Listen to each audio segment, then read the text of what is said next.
এই world cup trophy Neymar হাতে দেখতে চাই। নেইমারকে ফুটবল মাঠের সবচেয়ে বড় অভিনেতা বলে ব্রাজিল ভক্তদের তোপের মুখে পড়েছেন বাংলাদেশ জাতীয় দলের অধিনায়ক জামাল ভুঁইয়া।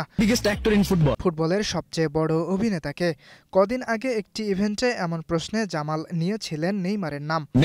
বাংলাদেশ অধিনায়কের এই উত্তর শোনার পর রাগে ফুঁসে উঠেছে নেইমার আর ব্রাজিল ফ্যানরা। জামালকে কটাক্ষ করে বানানো মিমস দিয়ে সয়লাব সামাজিক যোগাযোগ মাধ্যম। এতেও রাগ কমেনি সেলেসাও ভক্তদের। এই ডিফেন্সিভ মিডফিল্ডারের ফেসবুক কমেন্টে গিয়ে অনবরত গালাগালি করছেন অনেকে। একটা জিনিস ক্ল্যারিফাই করতে চাই, নেইমার সমর্থকদের এমন আক্রমণের পর শনিবার রাতে ফেসবুকে একটি ভিডিও বার্তা দিয়েছেন জামাল। সেখানে জানিয়েছেন ইভেন্টে উপস্থিত দর্শকরা নেইমারের নাম বলায় তিনিও ব্রাজিলিয়ান তারকার নাম বলেছিলেন। সমর্থকরা ভুল বোঝায় ক্ষমাও চান বাংলাদেশের এই কাপ্তান। আর নেইমার হচ্ছে one of my top favourite footballers of all time.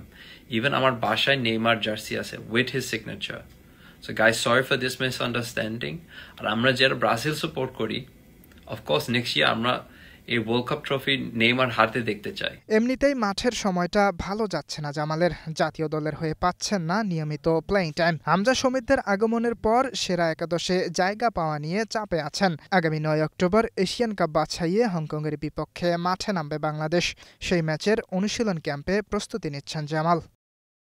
Yasir Arafat সবুজ, স্টার নিউজ।